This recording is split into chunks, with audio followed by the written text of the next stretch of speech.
What's up? Ghost Fictions is here, and we're back again. This is the first part of a story where Issei became the red and white dragon and joined the Avengers. Everything happens after the sealing of the Beast of the End. After a few months of being named a high-class demon, some changes will happen that no one expects. Among them are his harem, except Rosseweise, since he returned to Asgard for a mission given by Odin himself. After almost losing everything, a mysterious man gives him a new chance to live, but in exchange for his help, since several challenges will come before him. But before we start, please consider subscribe to the channel and give this video a like.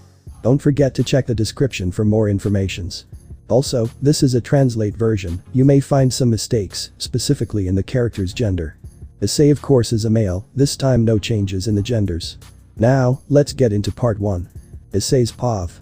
It's been a few months since the Trahexa was sealed, 2 to be exact. According to Searcher's Sama, I was promoted to a high-class devil for my great military discovery, just as it was in the war, since I had a fight with Apophis, an evil dragon, with a force greater than that of Comcroach. Speaking of this, one day I will ask him what his addiction to bananas is. I wonder if he is gay.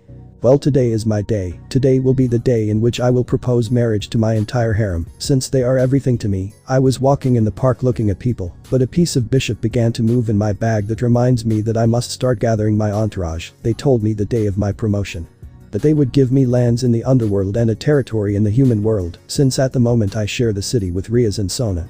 Then POV. Now Ice in the park sat on a bench overlooking the fountain. This brings back memories to Ice when he died the first time at the hands of Rainer, his ex-girlfriend, and where his journey as a demon began. "What's wrong, partner, thinking about the dead?" said a voice in Ice's left hand. "Shut up, Drag, don't you see that the brat is nostalgic?" said another voice in Ice's right hand, which made her sigh when she heard it. "Thanks, Albion," said Ice looking at his right hand. "How are you doing with Volley?" "I admit it is difficult to know that your friend is no longer here after having had so many fights and moments together," said Albion, sad for the loss of his friend Volley. "You will wonder what happened to the most powerful Haryukyo in all of history. After the battle against Rizenvam and the battle against Azidaka, the evil dragon of 1,000 spells went to help against the Trahexa that was in Kuo and arrived in time, since Ice barely had consciousness to continue fighting. The three had a fight of pure power, while Volley had accumulated fatigue in one of the attacks. He was distracted since Lavina had been the target of an attack from the Trahexa. He used himself as a shield and defended her, but that attack destroyed almost all of his armor. He returned to the fight, but a claw pierced his heart and he began to fall. He was almost at the gates of Hades when he gave some last words to Albion before dying. Albion flashback. "Volley, resist, don't die," said Albion, doing everything possible so that his friend wouldn't die. "Albion, thank you for everything. Thank you for being my friend when I needed it most," said the almost dead Volley. "Come on, partner, please don't leave me," said Albion, knowing that his friend was almost gone. "Albion, go with Haidu. He is worthy. And never forget me," said Volley, and fell dead with a smile that showed no regret, since the last thing he wanted was to see his mother one last time and give her a hug. Ice at that moment saw Volley on the ground with a hole in his chest in the heart area. He had a smile on his face. Ice without hesitation took him in his arms and took him to Asia to heal him, but it was too late. As soon as he touched Volley, a blue energy passed to him, and thus Albion came to Ice's life. Then flashback. "If he were here he would tell me things like 'Don't be a sissy, Haidu,' or 'I'm coming for my revenge, Haidu,' and who knows how many other things," said Ice with a melancholic smile. "You're right," said Albion, as did Ice. "Ice, only because you have the blood and flesh of Great Red can you withstand the power of 2 sacred gears," said Drake.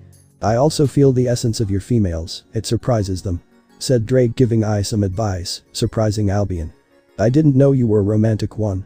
Red one," said Albion, making fun of Drake. "Shut up," said Drake to go to sleep, followed by Albion, who was not going to leave him alone. He got up and did what Drake told him. He went to meet his girls but only received pain when he was looking for love. He saw Riaz, Irina, Asia, Zenobia, Kaneko, Ravel kissing other guys while they gave them compliments about how beautiful they looked and things like that. To our brown-haired boy, he began to put 2 and 2 together, and now he understands everything. That was the reason why they no longer slept with him and kept him away, except Ross, since she was on a mission given by Odin and Searchers and Akeno. She was the only one who stayed by the brown-haired boy's side. Without them realizing it, a portal under the brown-haired boy's feet appeared and took him to her house.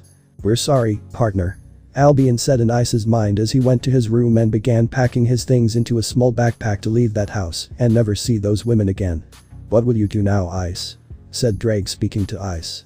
I'm going to get out of here. I have enough money to go live somewhere else and start over. Maybe I'll go to Tokyo. I said as he left the house, taking one last look at it. What will you do with the females who still love you? Albion's voice echoed in Ice's mind. If you really love me, wait for me and I'll be back. I said as he went to the train station to go to Tokyo. And your friends? Said Drake, remembering his bearer's friends. I'll call them. Said Ice, taking his phone and dialing Kiba's number. After a few seconds, he answered. What's wrong, Ice-kun? Said the blonde from the phone. I need you to go to the academy and bring Sona, Saji, Gasper and Momo. I said on the phone. I'll see you at the student council in 20 minutes. Of course we are not there.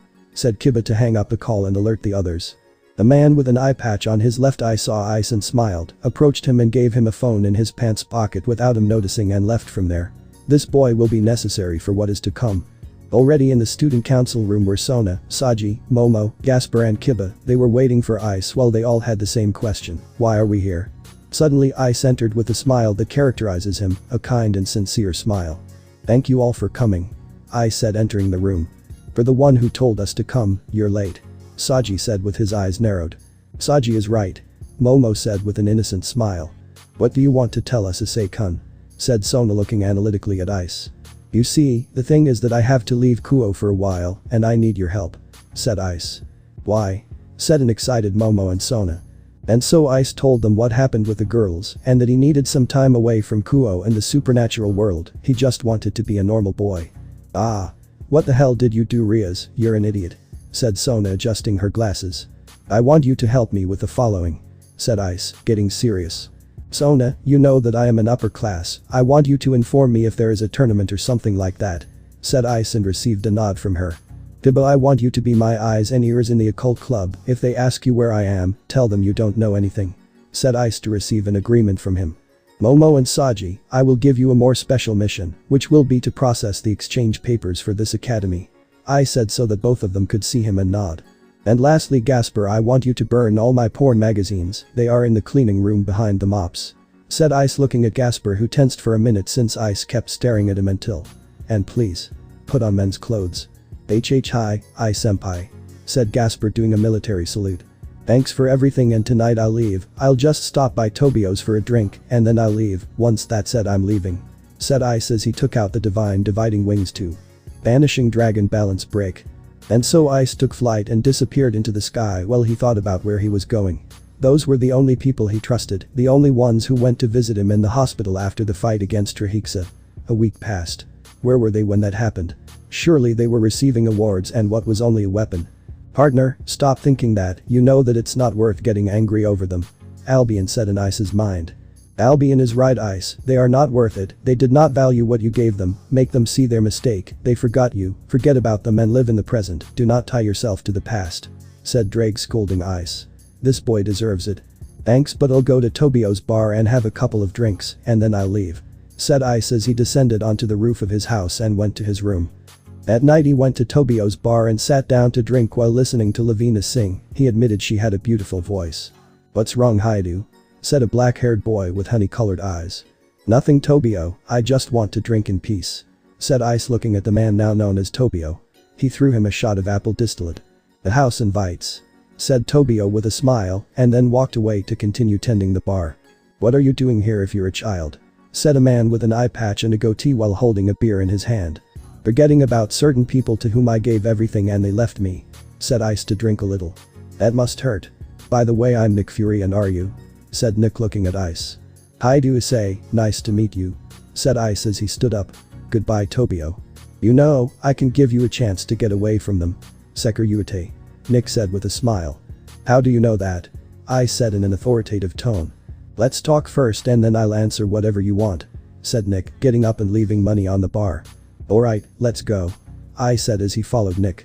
Outside the bar was a car. Nick got in and told her to get in, which she did without asking. After a few minutes they were in a 2-story house. So what are we doing here? Said Ice as he entered the house.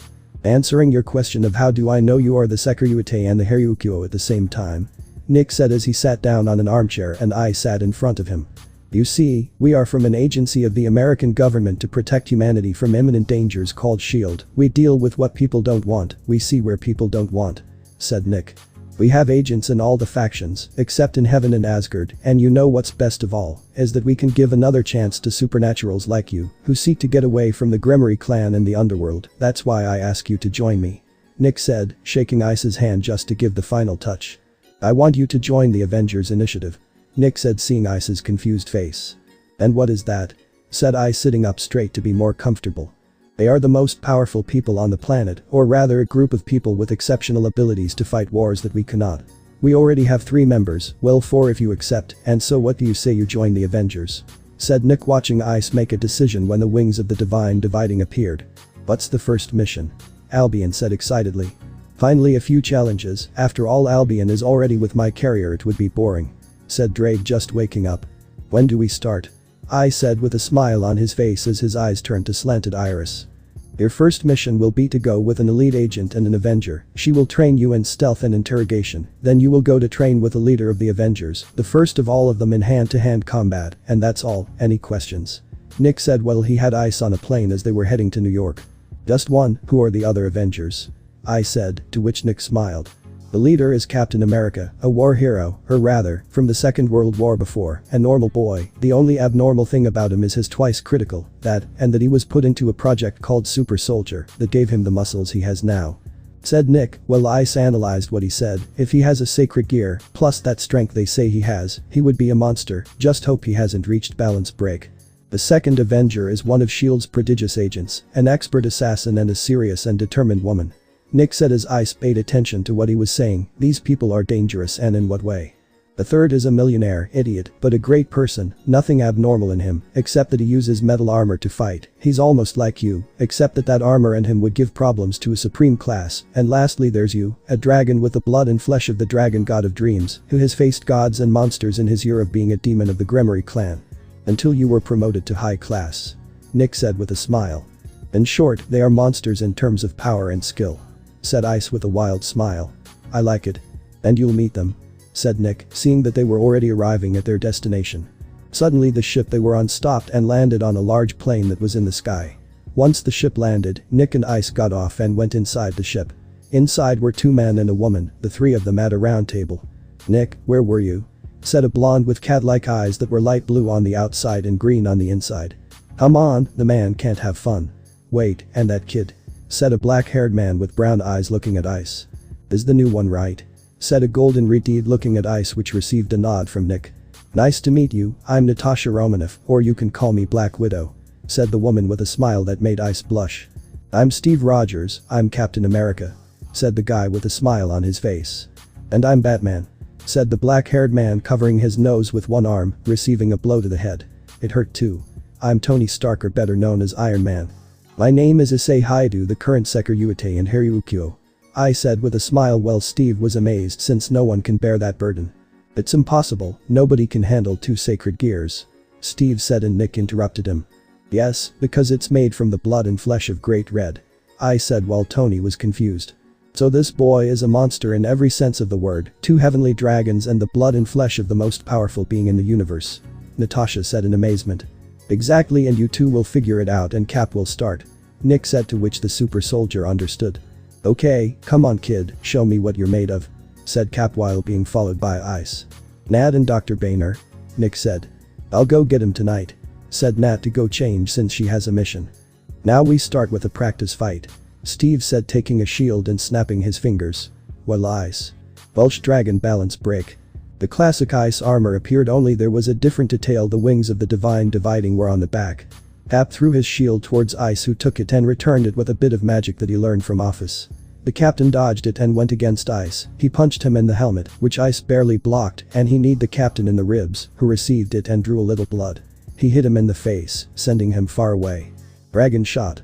The red sphere shot out of Ice's hand. Cap saw what was coming and grabbed his shield and barely covered himself. This boy has a talent for fighting. He's strong and smart. He'll be a good soldier. But the quick movement he ran to Ice and gave him several consecutive blows to the face and chest, with the purpose of destroying the armor in that area and leaving him exposed, and he achieved this with a last blow. He broke the armor and sent him backwards. Ice laughed. Time to rest Drake and take out Albion. Vanishing Dragon Balance Break. The armor that previously belonged to Volley covered him, and he went against the captain and hit him in the chest. Divide. The captain's strength was divided, and with another blow he pushed him back, leaving him rolling a couple of meters on the ground. He got up as best he could and threw his shield as a distraction, which worked, and he took him from behind and kneed him in the back, and with several magic circles, Ice took him off his back and sent him to the ground with a blow and gave him a courtesy blow to the face. Before falling, when the smoke dispersed, he was no longer there. Suddenly he felt himself falling to the ground, and he didn't see the captain grabbed his leg and sent him to the ground, destroying his armor in the process. 11.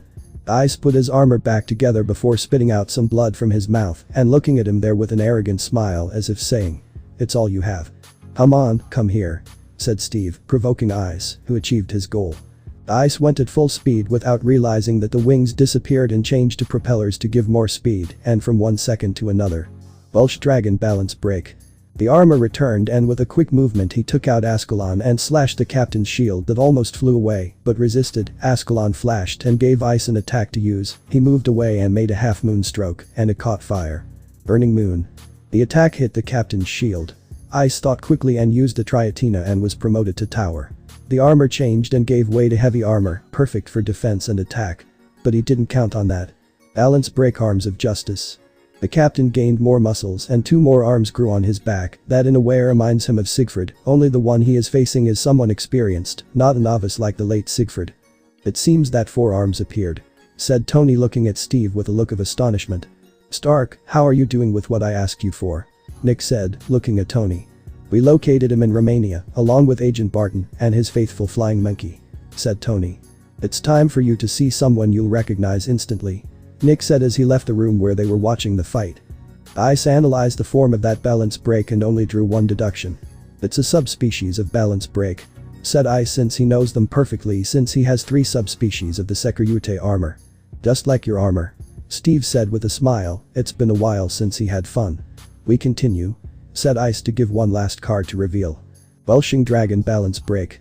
The combination of both armors appeared: the wings of Albion, and in the hands the gloves of Drake's armor, the chest of white, and in the part of the ribs of red color, green gems in the white areas and blue gems in the green parts. This was a form where the power of both was combined. Ice went at high speed towards Cap and grabbed him by the neck to lift him up and throw him to the ground, and with a pair of cannons he gave the coup de grace. Boost boost boost boost boost boost. Prism Blaster.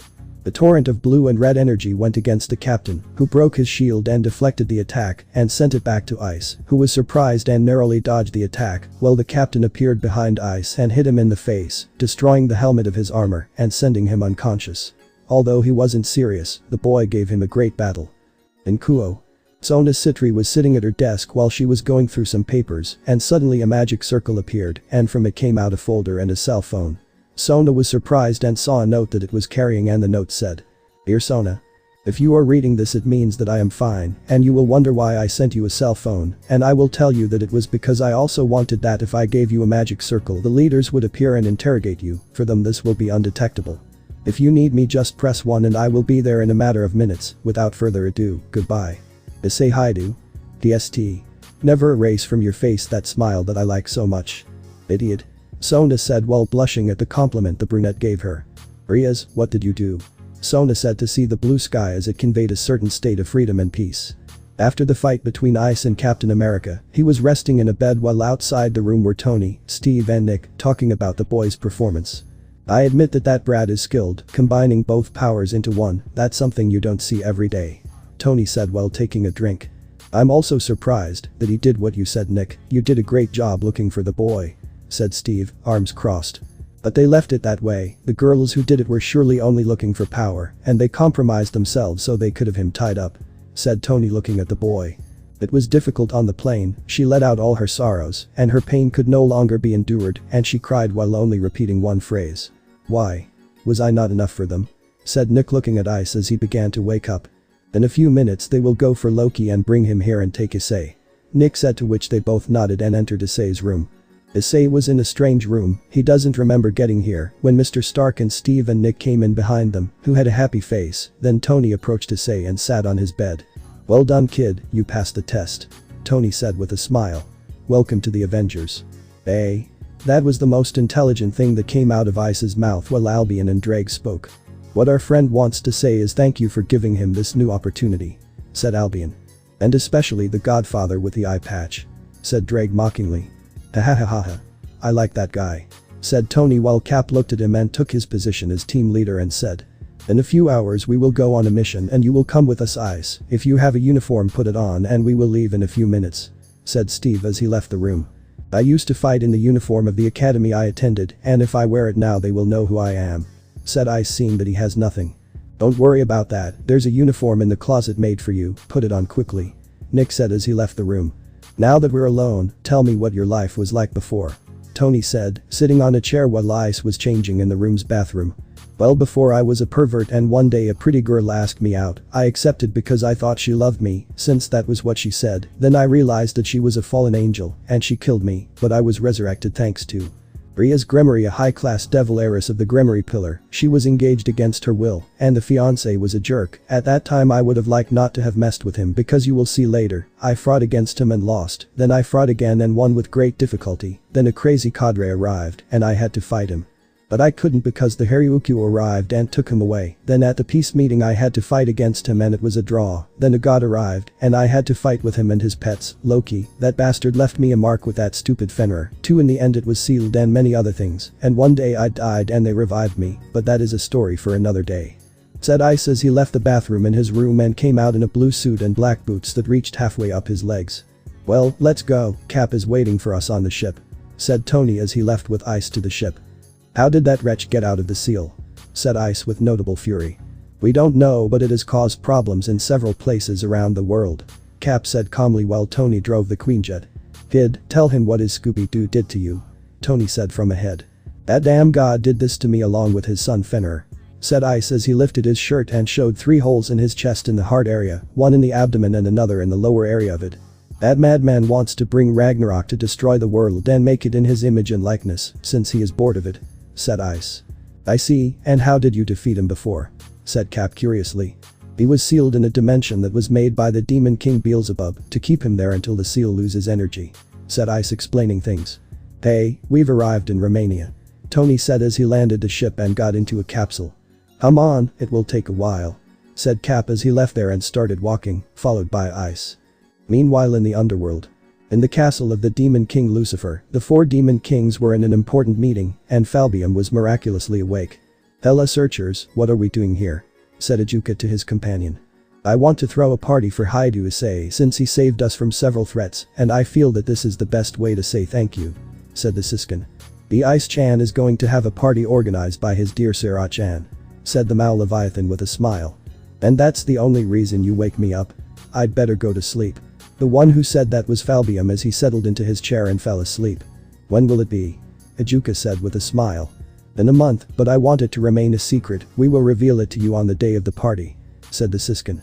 I'm going to take advantage and say the following so Falbium wakes up. Said Ajuka, and as if by magic he woke up. Loki is loose, he left the seal a few days ago and we haven't been able to locate him. Ajuka said seriously. We should tell Rias-chan so they are ready since she will surely seek revenge against Ice-chan. Serafal said seriously. Let's just hope nothing happens to them. Said Searchers. I'll tell Azazel and Michael so they're ready. Let me see if I understand. There is something called a Tesseract and Loki has it and wants to open a portal to destroy the world. And with that Tesseract they freed him from the seal we had put him in. Said Ice while walking with Cap. And he also has an elite agent as his monkey thanks to a scepter he has. Said Ice taking a sip of water from a bottle and threw another one to Cap since they have been walking for 1 hour without stopping. Exactly, this scepter gives him the opportunity to control people's minds. Said the captain. I just hope he hasn't found Fenrir, we would have problems there. Said Ice remembering the demon wolf. And what is the fear of Fenrir?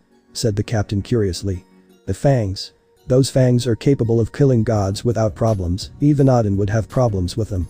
Said Ice to feel the presence of some people he does not want to see now. He changed his appearance to a black-haired man with blue eyes.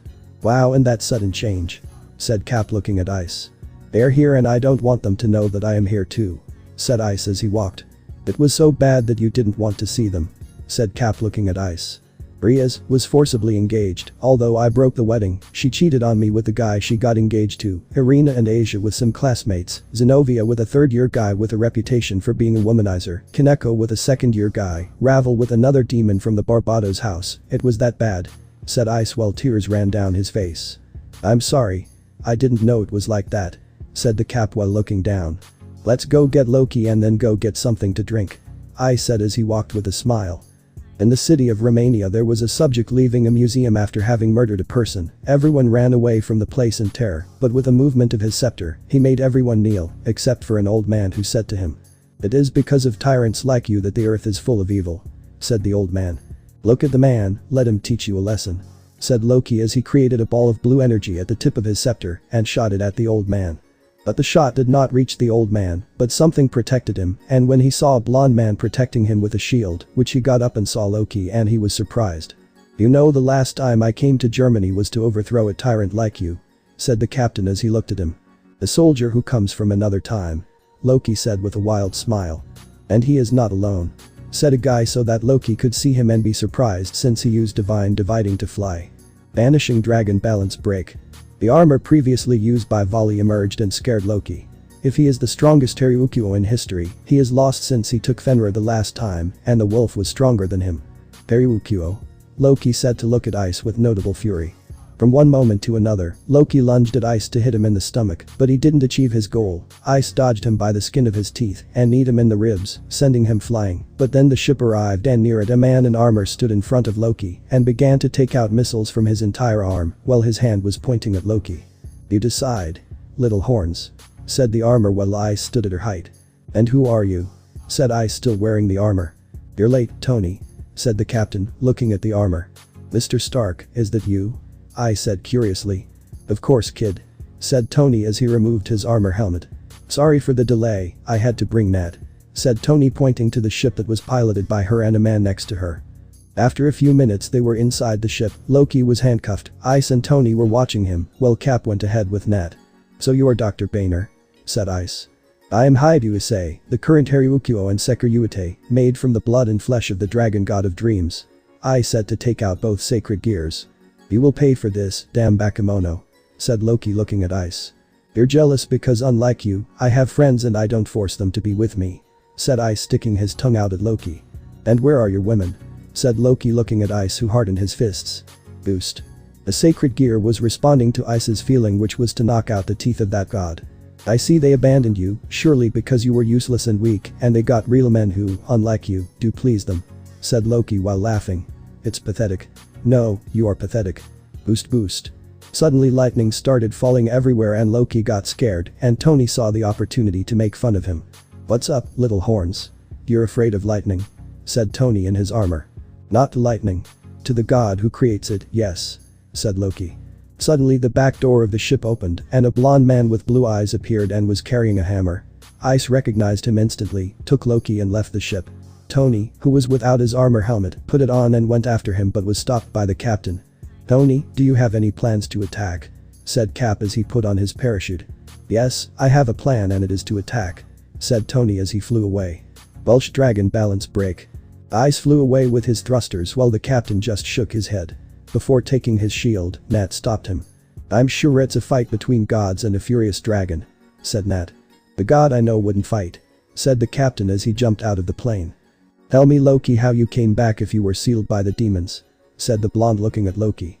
"Nice to see you again, brother," said Loki. "Nothing like brother, how you came out," said the guy starting to spin his hammer.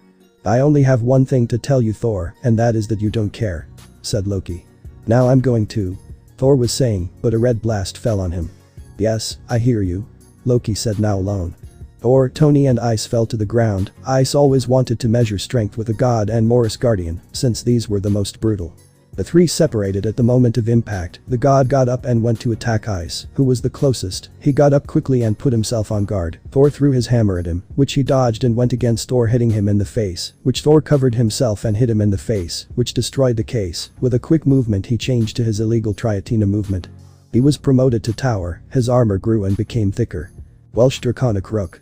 Drake's voice echoed in the field, and a struggle of strength began, while Tony helped Ice by throwing repulsor rays at Thor, who received them. At one point, Thor extended his hand and brought his hammer, and began to charge rays. With a blow of the hammer he sent Ice flying several meters, while Tony was now fighting with Thor. He threw a ray at Tony, and Tony's suit began to glow from his chest, and a large repulsor ray that sent Thor flying. Suddenly a circular shield with a star in the center hit both of them, and returned to the owner, who was the captain. "Where is Ice?" said the captain. In the distance a red armor is seen strangling Loki. The three of them quickly went to where he was. "Come on, tell me again who I am," said Ice with his armor face uncovered. "Kick it off the hole," said Loki, almost blue from the force Ice was applying.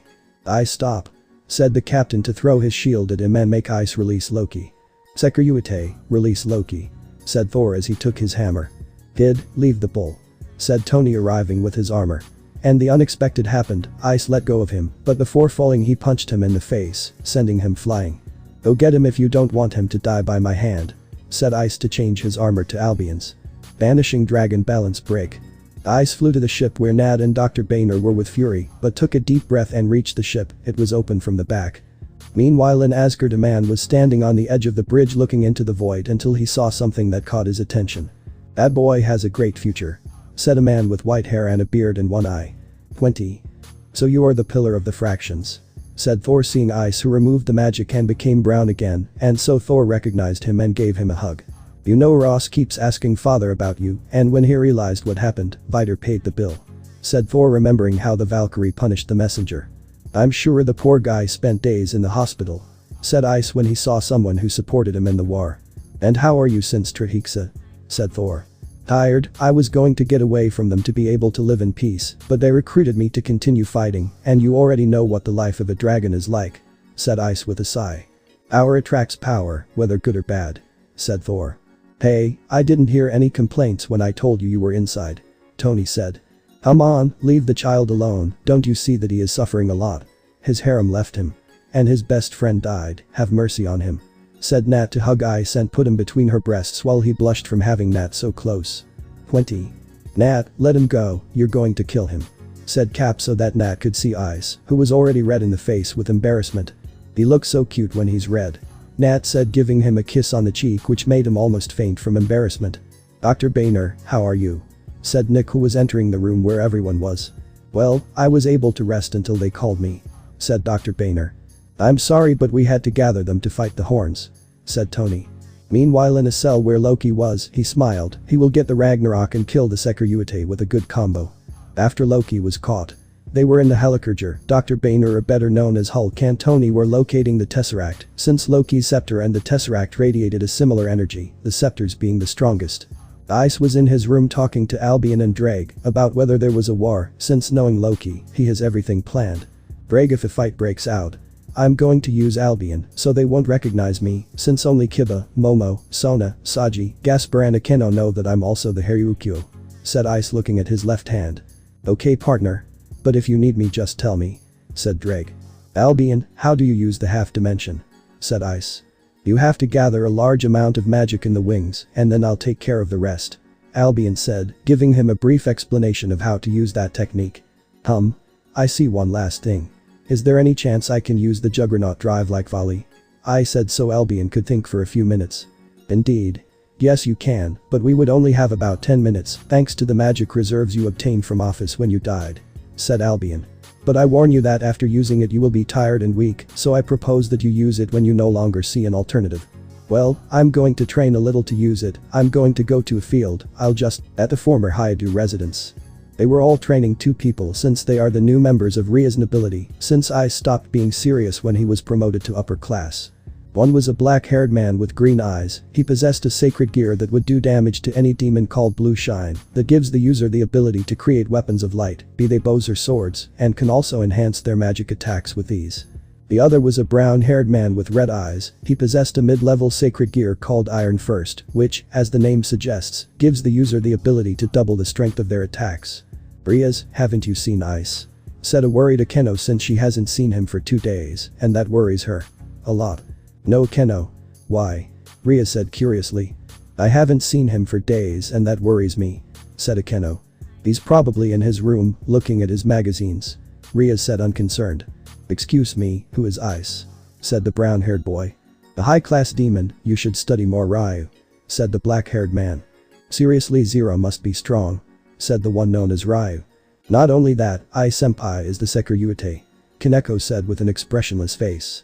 "Besides, Ice-kun is made of the flesh and blood of the dragon god of dreams and the magic of the infinity dragon," Kiba said smiling. "That's not a demon, it's a monster," said Zero terrified. Not just anyone can obtain that level of power. Besides being the Haryukyo. They said mentally, Kiba, Gasper and Akeno. Almost nobody knows that. I'll go to my room, Rias, I feel tired. Akeno said as she walked to her room. Akeno was already in her room and lay down to sleep. After a couple of hours she felt like she was being hugged by a pair of arms she knew and a warmth she would never forget. Unconsciously she snuggled up more and then she heard a voice she would never forget. It seems that my beautiful Detenshi missed me. Said Ice while hugging Akeno since she woke up suddenly. Ice. Said Akeno while hugging him. Calm down Akeno, I have so much to tell you, but first. Said Ice to surprise Akeno. Issei was kissing Akeno. At first it was a soft and loving kiss, then it increased in intensity, and without warning Akeno climbed onto Ice's torso and began to touch his torso with her hands under his uniform. Since he had not changed his clothes, Ice began to climb up Akeno's hips, and when he was about to squeeze her breasts, a voice interrupted them. Sorry if we interrupted you. Said Kiba along with Gasper who was at the door. Kiba, how are you, old friend? Said Ice looking at his friend as he entered the room and closed the door. I'm not complaining, and you? Said Kiba as he entered followed by Gasper. Neither. Ice said shrugging. Ice, where have you been these days? I was worried. Akeno said with concern. Well, you see. I joined a group of people who protect people, we call ourselves the Avengers. I said calmly. And what is that, senpai? Gasper commented. And so Issei told them how he joined that group. He told them that they already had Loki under their control, which surprised Akeno since they didn't know that he had already escaped from the seal. And what were you doing in Romania, since I felt your energies there? I said curiously. Well, Riaz Onisama had to settle some matters with the Vladi house, and they summoned us all and we had to go, but I was surprised that you were there. Said Kiba. Also Riaz got 2 new pawns. Akeno said with contempt for both members. Wow, they forgot about me so quickly. Said Ice furiously. He wants to kick both of them. Damn, here comes Riaz. Said Ice so that a magic circle passed over him, and when the glow ceased, they saw a black-haired man with blue eyes. At that the door of the room opened and Riaz entered, who was surprised to see the black-haired man as he gave off a powerful aura. Aura, so Akeno also does the same thing as us, she cheats on Ice Fufu, said Riaz without realizing that the black-haired boy was Ice. You are wrong Riaz, unlike you, I love Ice-kun because he accepts me as I am. Said Akeno furiously. Aura, who is this handsome young man? Riaz said flirtatiously as she approached Ice. This woman is looking for death. Get away from me Gremory. Said Ice as he stood up and dodged Riaz. Only my partners can touch me, no one else from there. Akeno, we have to go. Said Riaz angrily, since they had never pushed her away. Gremory, I offer you a deal, let's have a battle, if I win I'll take Miss Akeno, and if you win you'll have Haryukyo in your peerage. Said Ice while Riaz was surprised. It's impossible, Haryukyo died 2 months ago. Riaz said while crossing her arms. It's not true. Said the black-haired boy to take out his wings. In the Helicarger Tony and Bruce were searching for the Tesseract while talking to the doctor. Why did Fury bring us together now? Why not before? Tony said while eating some nuts. Just do your job so we can leave. Said the captain. Come on, without the variables, I don't have the equation. Said Tony. Does Cap think an intelligence agency is afraid of intelligence? That doesn't make sense. And you think he's hiding secrets? Said the captain. Captain is a spy, he is the spy. His secrets have secrets. Said Tony. And he also makes you angry, right? The doctor said vaguely to be interrupted by the cap. Captain, think about it, what do you want the third act for? You're not curious. Said the doctor. We'll know that soon enough when I get on the bridge and plant a code breaker. Tony said. And then you wonder why they don't let you in here. Said Cap before leaving. So, what are your plans here? Nat said, questioning Loki. It's not obvious that I want to bring Ragnarok to this world. Said Loki. What for? Said Nat. To show humanity that they are just insects under my boot, that they are nothing without their precious heroes. Said Loki. You're a monster. Said Nada, turning around so he wouldn't see her. No. You brought the monster on board. Said Loki, hitting his cell. Dr. Boehner, are you going to use him to get us out of the way? Said Nat while Loki was surprised. That human is discovering his plan in detail. Thank you for your cooperation. Ice was in front of the Gremory group since they are going to fight 6 versus 1. This will be interesting. And where is my destined rival? Said Ice. Ice is no longer part of my nobility, he was promoted to upper class. Riaz said seriously. What a pity he is the only one who could do something against me since we are equal. Said Ice. Hey, what do you mean by equals? Ryu said. He is not the only one made of the flesh and blood of a god. I said with superiority. Don't tell me you're. A monster? Zero said, terrified. Yes, I am made from the blood and flesh of Great Red. I had the body made for the occasion, said Ice while vanishing dragon balance break. Albion's armor covered Ice as the helmet disappeared and he saw them all. So who starts? I said, his helmet reappearing. Kaneko, Zero go against him. He said to receive a high from both. You'll be the first to see this, brag. Zero said seriously. Imitation armor balance break. At that moment Zero's fist shone and that blow spread to his body and gave rise to an armor known to Ice. The armor of the Sekiryute Ice became angry. He deserves death for copying something that belongs to him. Without saying anything Ice went towards Zero and gave him an uppercut kick to the face which he blocked. Illusion shot. The white shot went towards Zero's stomach. He dodged it with great difficulty and hit Ice's helmet, who stopped it with one hand and squeezed it with all his strength. How dare you copy that armor, you are not worthy of it. I said furiously and hit Zero in the chest. Divide. Zero's strength and magic were split in half and Ice took it and returned it to him in the worst possible way. In the face, that destroyed the imitation of the armor. Suddenly he felt flames on his wings and saw that there were white flames. He forgot about Kaneko.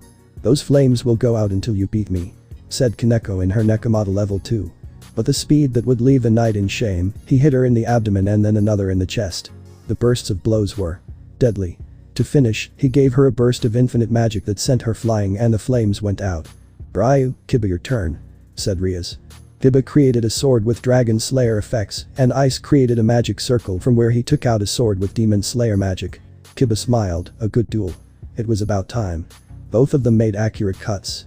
Ice blocked skillfully. Suddenly he felt that he had to take out Ascalon, which he did without hesitation. He blocked an upward cut from Ryu. Now it was a 2-against-1 battle where the advantage was clear. Venom. From Albion's wings several small dragons emerged and turned into a white sword with blue gems on the handle. Reduce. Issei added Albion's poison. He kept Ascalon and took the sword and slashed Ryu, and he fell to the ground bleeding. Suddenly Kiba felt that he was poisoned. He saw his back and a small white dragon bit him on the arm and he fell unconscious. 4 less to go. 3. Suddenly he felt someone calling him and he saw that he had a communicator in his ear and he answered. Yes, said Ice inside his armor. Where the hell are you? We need you, said an upset voice that Ice recognized instantly. Director, what's going on? I said curiously. Loki, that happens, said Nick, making Ice serious. I'm on my way, I said to deactivate his armor. Well Gremory, this time you were saved since I have more important things to do. Let it not be considered a defeat but a draw as well. You are nothing without Issei, said Ice to leave since they need him. Minutes before in the Helicurger. Tony and the doctor were sitting while eating a pizza. Then Director Fury enters. Shouldn't they look for the Tesseract? Said the aforementioned. We found the Tesseract, Tony said looking at Loki's scepter while smiling. But I have a question for you Fury, why do they want the Tesseract? Said Tony looking at Fury. To study it, Fury said as a beeping sound was present, so Tony checked his screen and asked Fury. What is phase 2? Tony said smiling. Weapons? Sorry but I couldn't wait for your machine, said Cap as he placed a weapon on the table. I only gathered what was related to the Tesseract, Captain, Fury said. Yes, of course, and a weapon with a modern design and the shield logo was in Hydra's possession, Tony said, looking at the weapon. Wow, the safest organization in the world is unsafe, said the doctor. Doctor, get away from this, please, said Nick. I was in Fiji, far enough away from this, said the doctor. Wow, I didn't expect this from humans, Thor said, making his presence felt. Yes, and weapons are always a good option to start with, Tony said. Excuse me but how did you amass your Stark fortune? Said Nick looking at Tony. Yes, and that horrible building, said the Cap. Wait, why is it about me now? Tony said. Isn't it always about you? Very strong with that armor, but without it what are you? Said the Captain. Playboy, millionaire, philanthropist, said Tony to receive a nod from Nat who arrived recently. Many who have none of that are worth 10 of you, said the Cap. Come on, put on that armor and let's see who wins. At that moment an engine exploded and stopped and everyone fell to the ground. Put on your armor, said Cap as he left the room after Tony. Situation, Nick said as he reached the bridge of the Helicurger. One engine stopped, navigation systems damaged, we will be in the air for at least 20 minutes if the engine is not repaired, said a man. Is the sun up yet? Said Nick. Yes sir, the man answered. Well, put it to your right and look for a way to land the ship. If we crash, several people will die, said Nick. Stark repairs the engine, Romana stays with the doctor, Thor goes to Loki and makes sure he doesn't leave, Cap helps Tony. Nick said through a communicator. Yes, sir. They all responded. Where the hell are you? We need you. Nick said through a private communicator. Director, what's happening? A voice asked over the communicator. Loki, that happens. Nick said seriously. I'm on my way. Said the serious voice to hang up. Hap, go ahead, I'll be there in a few minutes. Tony said as he looked at his armor and put it on. Stark, I hope you're already repairing the engine. Nick said over the communicator. I'm already there. Said Tony, flying with his armor to reach the engine that was destroyed. Let's see if I recalibrate the polarity of the motors and restart the system, there's a chance it will start spinning. Said Tony pushing a piece of the engine. Sir, you would be trapped in the middle of the turbines. Said a voice in Tony's armor. And that's where Cap comes in. Tony said. Captain, I need you to go to the control panel and tell me which relays indicate overheating. Tony said as he went to the ship's engine. Doctor, calm down please. Said Nat trapped in the middle of a bar. Both after the explosion fell into the machine room, Dr. Boehner was having a transformation, he was turning green and was growing, his muscles. Dr. Bruce Boehner was no longer there. Hulk was there. Nat managed to move and got out of there and started running. Bruer. Hulk's roar sent Nat running as she climbed a ladder, and as she finished climbing the ladder it was torn away and the bridge she was on began to be destroyed, but a voice gave Nat hope. Star Sonic Boost Night. The red ragdoll attacked Hulk and sent him across the room. Ice took off his mask and saw Nat. Get out of here, I'll take care of him. Said Ice so Nat would nod. Greg. I said. Options. You can use the tower promotion to give you the defense and attack necessary to fight against that thing, you can make combos between them, and if you use the queen promotion, you will be vulnerable for a moment. Said Dreg. I support red, use the rook for strength and attack, knight for speed and escape, bishop for destructive power, and use the queen when you are cornered. Said Albion in Ice's mind. Brewer. Welsh Draconic Rook. The thick armor covered Ice and the green beast arrived where he was, both threw a punch to the face of both which hit both, but they did not suffer any damage, then the bursts of deadly blows began, Ice for his part, dodged and blocked those he could, since apparently that form gives him increased strength, and he lets himself be carried away by his wild instincts. The blow to the chest brought him back to reality. Ice hit the beast's face, and then its chest, Ice kicked it, which the beast caught and began to spin and threw Ice, and went through the ship until it was going to fall. Stark Sonic Boost Night. Ice used his knight armor to fly quickly and return to the doctor. Thor arrived at Loki's cell and moved as he was leaving it, he lunged at him and went through him and entered the cell to close it. Hello brother. Said Loki outside the cell. Loki, why are you doing this? Said Thor looking at his brother. To show that you don't mess with a god. Said Loki. And you will kill an entire race to prove it. Said Thor. I'm not going to kill them. I'm going to enslave them. Said Loki. As long as the earth is under my care, I will not let that happen. Said Thor as he hit the cell with a hammer, causing it to crack. You know. Humans believe us to be immortal. We have to prove that. Said Loki as he pulled a lever and the cell was ejected. You know you're not going to succeed, you know it. Said an agent with a gun. You know this is a prototype, we made it after you destroyed a town, I still don't know what it does but be my test subject. Said the agent as he was pierced in the chest by Loki's spear. Phew him. An orange blast sent Loki crashing through a wall and onto the ground. So that's what he does. Said the dying agent. Nat was fighting against an agent that was used by Loki, Agent Clint Barton, an elite agent who specializes in bow and arrow. He threw arrows at him that Nat dodged. When he got to him he hit him in the abdomen, he used his bow as a shield.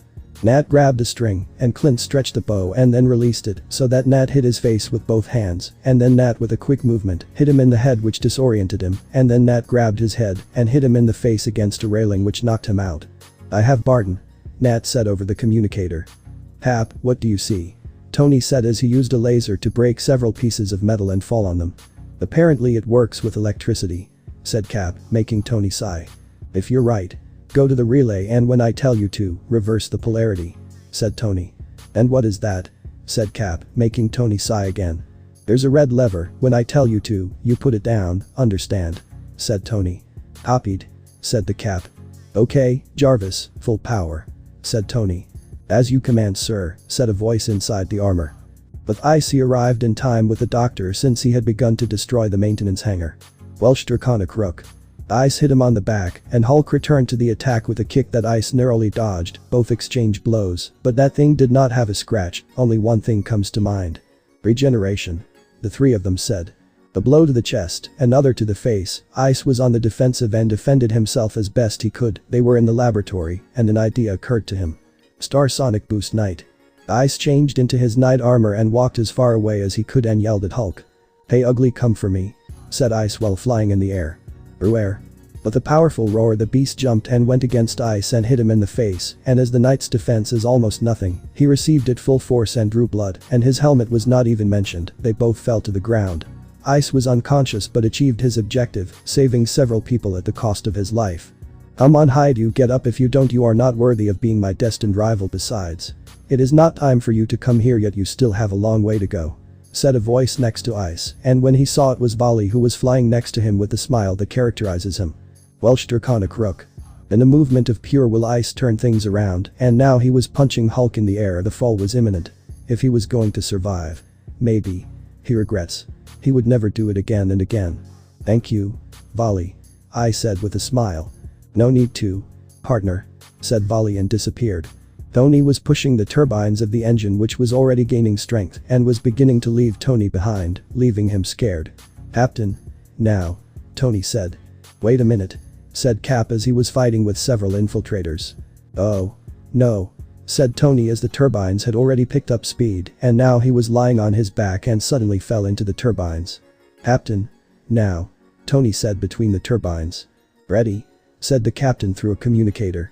After so many turns, Tony managed to get out of the turbines and went to Cap and shot down several infiltrators and fell himself. We did it," Tony said, taking off the mask from his suit. "Where's Thor?" said Nick. "Sir, according to the computer, the cell where Loki was expelled. There is a possibility that Thor is there," said an agent. "And Issei?" Nick said again.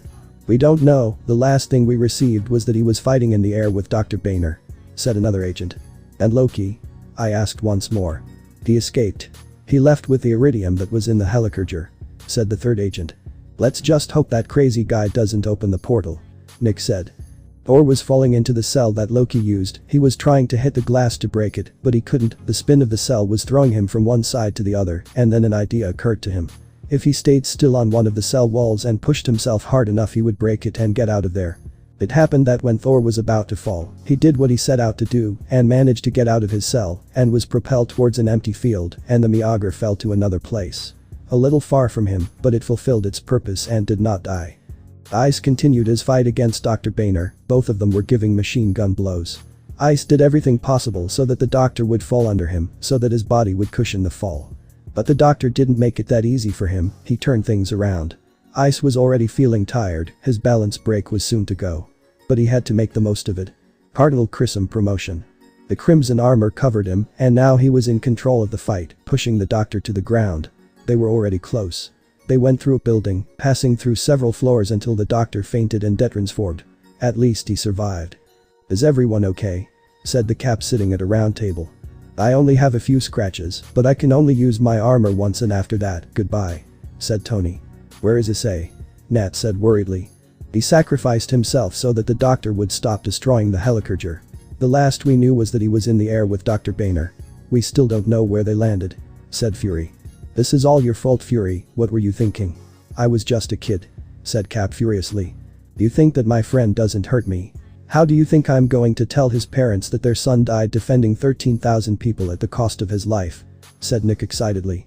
"You wouldn't have told them if you hadn't recruited him," Nat said before getting up and leaving. "I'll go repair my armor and see if I can locate Loki," Tony said. "Captain, you didn't give Coulson time to sign your cards," Nick said as he threw him some cards covered in blood, all of which had the image of Captain America with his first shield. "Are you okay, Clint?" Nat said to see the brunette who was washing his face. "I just got a few bumps on my head courtesy of the Black Widow," Clint said with a smile. "What's wrong, Nat?" he asks curiously since her eyes were red apparently from crying so much. "Nothing, I'm fine," said Nat before getting up and leaving the room. "Hey, you have a uniform," said Cap who had just entered the room. Clint nodded. "Put it on, we have Loki." "Minutes ago." "If I were Loki, where would I be?" Tony said, repairing his armor. "If he says he's going to open a portal, he'd have to find a building tall enough to do it," said the captain. "No, this goes beyond the portal. Loki is like a diva, he wants a building. A statue in his name to show the world who he is." "That wretch," said Tony, realizing something. What happened? Asked the captain. He's in Stark Tower. Tony said as he put on his armor. Sir, there was an unauthorized takeoff. An agent told Nick. They found him. Nick said to see Tony flying with his armor and a Queenjet plane behind him. Partner, are you okay? Said Albion. I only have a few broken bones, thanks to the doctor who cushioned the fall. Said Ice in pain. Use the Phoenix tear. Also, I feel Loki's power near here and it's close that they released him. Said Drake so that Ice nodded. Doctor, we have to go. Said Ice to wake up the doctor. Where are we? Said the doctor waking up. We fell into a building, we have to leave Loki, he's close, we have to stop him. Said Ice to get up and help the doctor. Sir, your man is in the tower, I already disconnected the reactor, but the Tesseract is self-sufficient and stable. Said a voice in Tony's armor. Okay, Jarvis, get the Mark IV ready. We'll need it. Tony said. Inside Stark Tower was Loki watching the city of New York before it fell into destruction. Then he saw Tony take off his armor and walk towards him. You come to appeal for humans. Said Loki. I'm not here to threaten you. Said Tony, pouring himself a drink. Do you want a drink? You don't need your armor to threaten me. Loki said, looking at Tony. Yes, but it's damaged. It needs repair. Said Tony as he put on a pair of bracelets, one on each hand. It doesn't matter what they do, said Loki to be interrupted by Tony. No. There is no version of the story where you win, there is no version where you are sitting on a throne. Tony said looking at Loki. Yes, and who's going to stop me? You? Said Loki, almost laughing. We have a Hulk, a legend that surpasses his own legend, the two celestial dragons, an elite agent and you. You managed to anger each one on a personal level. Said Tony. If we don't protect the Earth, I promise we will avenge it. Said Tony without hesitation or doubt, that's what each and every one of them would do without exception. Let's see if it's true that they can come against me. While they're busy fighting against you. Said Loki so that his scepter would shine, and that shine would enter Tony, but Loki was surprised since he didn't bend it, he tried again, but the same thing happened. Technical problems. That's the worst. Said Tony but was interrupted by Loki who lifted him by the neck to throw him out the window. The moment Loki threw a missile at him, it was against Tony as he was falling from the top of the building, almost reaching the ground, an armor appeared, deep red, with gold edges on the legs and arms, with a quick movement he activated the thrusters and went up and found Loki. And there's someone else you made angry, and his name was Phil Coulson. Tony said as he threw Repulsor Ray at Loki and looked up. But it was too late, the portal was open, and several ships had already left it, a great destruction had already begun, several premises had been destroyed by the mere presence they exerted. True. The troops.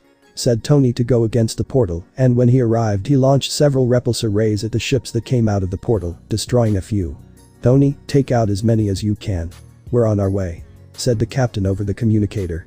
Tony launched several small missiles that came out of the shoulders of the armor he was wearing, he had already dodged several shots that were headed towards him. When the doctor arrives, let me know. Said Tony to continue killing those things. The ship where Cap, Nat and Clint were had fallen, the three were fighting with ground troops that arrived and had already caused several destruction in the area, suddenly several rays fell and charged several aliens.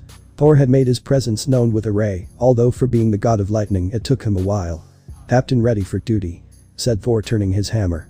At that moment a large worm passed through the portal and was leaving several aliens. Tony, do you see that? Said the captain. I see it and I find it hard to believe. Said Tony. Suddenly the sound of a motorcycle was heard and when he saw there was Dr. Boehner and Ice riding a motorcycle. Tony, the doctor, arrived. Said the captain.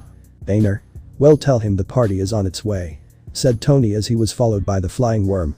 What is your definition of a party, Mr. Stark? I said, upset, as Tony stepped over them. Doctor, you better get angry. Said the captain since that thing was coming. That's my secret, Captain. I'm always angry. Said the doctor to transform into Hulk again. With a powerful punch I lift the flying worm and Tony appears behind it. UN''T let go. Said Tony launching a missile that made it fly into several pieces. Ice created a magic barrier to withstand the impact. Which he did perfectly. Vanishing dragon balance break. The white armor covered Ice and he stood next to Nat in a circle. Everyone positioned themselves until Tony fell and closed the circle. The soldiers in the buildings let out a collective roar that would scare several people. But not the Avengers. Captain, give the order. Said Tony to see several flying worms and more ships coming out. Tony, Ice by air, if they pass 36th Street either they make them come back or they burn them to ashes. Clint, look up, see if there are any patterns or weaknesses, whatever will be useful to us. Said the cap to receive a nod from the three. You're taking me, Tin Man. Clint said to Tony. Hold on, the goal is, said Tony, taking Clint and taking him to the building. Thor, use the lightning to make them charcoal, said Cap so that Thor would fly away. Nat, you and I will stay on the ground to protect the civilians, and Hulk. Smash, said Cap so that Hulk would jump and destroy some ships in the process. Albion, a pair of swords. Please, said Ice so that Albion took out several wyverns and then they became swords. After that Ice began a chant. The heavenly dragons who took away goddess principles. We did it for power and for destruction. Domination and supremacy are now mine. We have no other choice. I will become the only heavenly dragon. And we will show you the power of a dragon. Silver. Crimson dragon. Ice's armor changed now. He had 4 pairs of dragon wings on his back, 2 were crimson and 2 were silver. The chest of the armor was a combination of both. The power coming out of that armor was like seeing a dragon god in person. The aliens have already lost, and Loki knew that since he saw the armor on top of the building. Well, let's kill, said Ice as he flew up and used his swords to cut several ships in half. Then he saw a ship that caught his attention and he went to it and got on. He received several shots, but he split the aggressor and took out the pilot, and with that same ship he turned it around and crashed it with several more. This is easy, said Ice. Come on, for you in this phase everything is easy, said Drake. Tony was flying through the air, several ships were chasing him, he launched repulsor rays at them that exploded on contact. An alien got on his back and he had no choice but to dive and stop suddenly, so the alien would fall and kill him. These things are worse than an infection. He continued his flight and saw another flying worm that launched a missile at him which exploded and took the thing's face away. A shot passed by him and he saw at least a dozen ships that were behind him. Again he accelerated against them, small missiles came out of the shoulders of the armor and impacted the ships. The captain and Nat were doing their best to kill those things, but they kept coming. The captain threw his shield as a distraction which was used by Nat to give 3 accurate shots to the head and kill him immediately. The captain saw a police officer shooting at the aliens that kept coming. I need you to evacuate the civilians through the subway and create a perimeter up to 36th Street, said the captain. And why should I listen to you? Said the officer. Suddenly 2 aliens fell in a car and fired their weapons at Cap. He dodged the shots and got close to them and hit them with his shield. He cut off the head of one and the arm of the other. He took the weapon from them and shot at the only one left. I want you to establish a perimeter up to 36th, and I want to know how many meters are free to take the civilians out there, said the officer as he left. Thor went to the top of a building, and with his hammer, he summoned several rays and threw them at the portal, and burned several battleships in the way, and the corpses fell to the ground.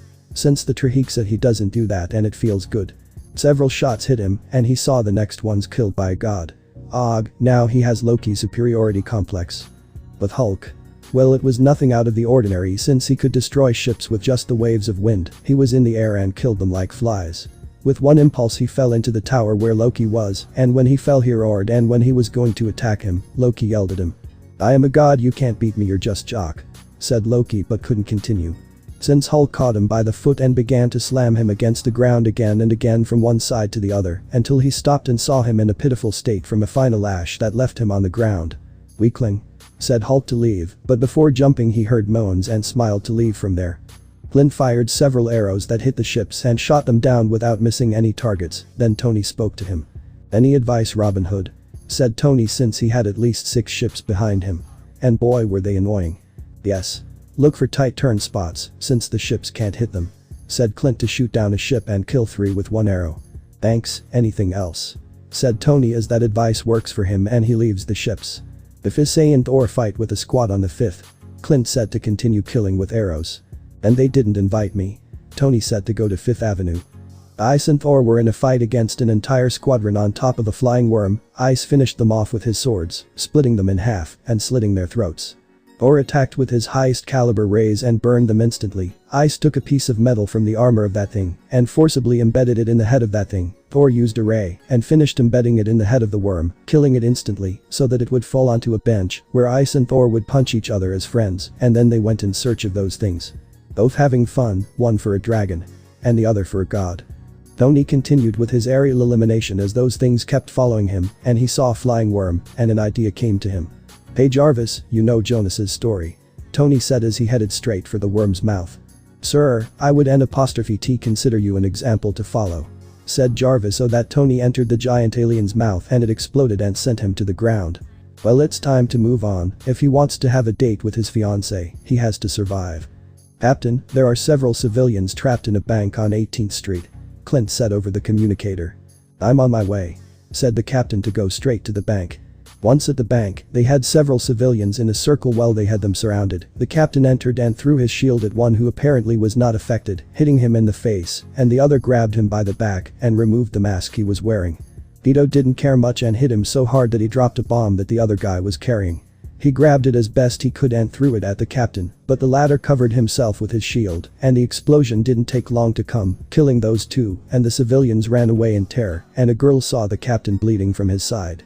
Captain, you need help, said Ice appearing next to the captain. Sure, said the captain. Suddenly Ice created a healing circle and began to heal the captain, who thanked him and left with Nat. Suddenly a girl of at least 6 years old approached Ice and pulled his hand, and he saw her and bent down to be at her height. Are you the security? Said the girl. If that's the case, why girl? Ice asked. And without him being able to do anything about it, the girl hugged him. What are you doing? Ice said surprised. I thank you because I was at the Oros Academy when it was attacked and you saved me from the green dragon, said the girl so that Ice would hug her back. Now go with your mom, she must be worried about you, said Ice, and the girl went to a woman with blonde hair. Well, let's continue, said Ice and spread his dragon wings and flew into the air to do his last magic technique. Several magic circles were created, and in the center of them the symbol of infinity, and from them several purple and red spheres were created. Infinity Dragon shot. All the spheres went against the ships and worms and shot them down without a doubt of their objectives. Ice was at the center of everything and guided them with his hand, decimating the enemy army, and when he finished a pair of magic circles from which a pair of dragons made of purple rays came out, they saw Ice. I want you to destroy those ships, and the big ones, be careful I can only create the two of you, said Ice seriously so that both nodded and roared in battle sign. Both dragons began to throw rays from their mouths. Albion, we have to save energy, said Ice looking at the wings. And what do you propose? Said Albion. Your balance break, said Ice. Vanishing dragon balance break. The white armor covered Ice, who would now be below, supporting himself in whatever way he could. Director, the council wants to see you, said a black-haired brown-eyed agent. Nick walked over to a room where there were some screens where there were several men and women. Nick proceeded to speak. What does the council want? Said Nick tiredly. These meetings are tiring. We have made a decision. We need you to send a plane with a nuclear bomb to blow up Manhattan, said a man. No, Nick said with a serious expression. Nick, please do this, that's the only way we'll save the world from invasion, said another voice. Until I see my team defeated I'm not going to send a bomb, said Nick as he left the room furiously. Clint was shooting arrows, but several of those things were going up towards his location. He shot his last arrow at an alien that was coming from behind, leaving him without arrows. When he realized that more ships were coming, he took the arrow from the alien and put a hook tip on it and threw it and jumped off the building. The arrow caught hold of a wall and made him fall inside the building, passing through a window to fall. He can't do anything anymore, he's officially out of combat. The captain and Nat were fighting against a squadron that was on a bridge. The captain threw his shield and hit several of them. He took advantage of the moment of impact to throw a hook at the alien's face and send it flying so that Nat could kill it with its own weapon, since he had taken it from one of them. They had already finished off that squadron. Then Ice arrived. Captain, we have to close the portal. If we don't do that we'll die, I said seriously. I have an idea. Cap, help me with the transportation, Nat said, so they both looked up. Are you sure you'll catch him? Said Ice, seeing what Nat was going to do. Sure, it will be fun, Nat said as she jumped on top of a car and then onto Cap's shield so he could push her up and catch one of the ships. Tony protects Nat. He goes to the top of Stark Tower, said Cap. Okay, Tony said. Captain, can you handle a squadron? I said, looking at the captain. Yes. What will you do? Asked the captain. I'm going for Loki, I said as he flew towards the maniac. Tony flew and launched repulsor rays at the ships behind Nat. They shot at him and damaged his armor. Ice launched dragon shots at the ships to help eliminate them, and Loki was up there waiting for Ice since he saw him coming. Thor and Hulk were fighting in a worm, and Thor used his lightning to burn it and turn it into charcoal. They both got out of that worm since it was going to crash into some troops. Nat successfully reached the top and found the doctor that Loki manipulated to make the portal, who was watching the destruction of the city. How do I stop this thing? Said Nat. It can't be stopped. Only something strong enough can destroy the portal, said the doctor, and realized something. Loki's scepter, that can destroy it. Ice, if you hear me, you have to bring Loki's scepter to the top. Only with it we can close the portal, said Nat. Okay. I'll do my best to bring him. I said over the communicator. The captain and Thor were on a bridge. The captain threw his shield and it came back at him. It seemed like it was aimed at him. That doesn't matter, he blocked an attack that was coming at his face, but another hit him in the abdomen and left him seriously injured. The impact knocked him to the ground, and Thor with his hammer launched an auto and destroyed those who remained. Ready for another round? Thor asked, helping the captain up. Yes. Why are you already bored? Said the captain so that Thor smiled. He likes this man. Ice was fighting with Loki, who was throwing lightning bolts with his scepter that Ice dodged with difficulty. With a quick movement he took out Ascalon and defended himself from the stab. Hell, it seems like he was fighting against Cow. Ice moved away far enough to execute an attack that was perfected. Half dimension. The wings grew larger and from there several slings came out, then Ice turned his hand towards Loki and began to close it. Loki, recognizing that technique, attacked with his scepter and hit the armored man's chest and undid Ice's technique, who resorted to using his first armor. Welsh Dragon Balance Break. The classic armor covered Ice and he started a chant. He has been using this armor for a long time. I hope Office hasn't lied about the duration of this. The crimson red dragon that lives within me awakens from your domain. The crimson celestial dragon that I possess within me, rise to become king. Then Office's voice echoed in the gem and scared Loki as the armor changed from red to black with crimson touches, and the aura coming out of it was like seeing a monster in every sense of the word. The god of jet black infinity. The glorious god of dreams. They watch over the false forbidden existence that we must become, the one that transcends limits. We will dance like glow in hell. B. Infinite. D. Dragon. Infinite. Drive. The black armor with crimson touches appeared before Loki. That armor scared him a little. Ice quickly moved behind Loki to hit him in the back, but Loki dodged it and used his scepter as a shield, which withstood the impact, but with a kick, he sent him inside the building and made him drop his scepter. Suddenly, golden-colored armor covered Loki, and his helmet had two horns. It looked like a bull. Both went to meet the other. Loki launched an attack at Ice, but he didn't even flinch. As the shot disappeared, Ice created several magic circles, and from there several black energy arrays came out which Loki barely resisted as he made a protection circle, and it barely resisted the impact. The kick to Ice's face and a punch to Loki's abdomen made Ice smile. He charged energy into his gloves, and his claws lengthened. He threw a claw at Loki that he received, and Loki's chest armor was destroyed. Ice took advantage and created a sword with certain attributes. You will be the first to see a god slayer sword.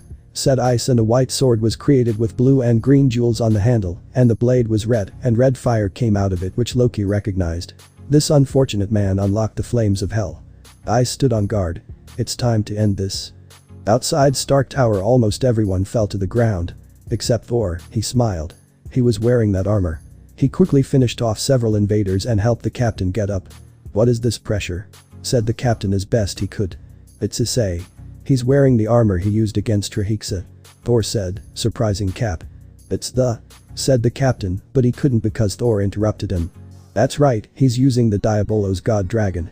Said Thor to shoot down several ships.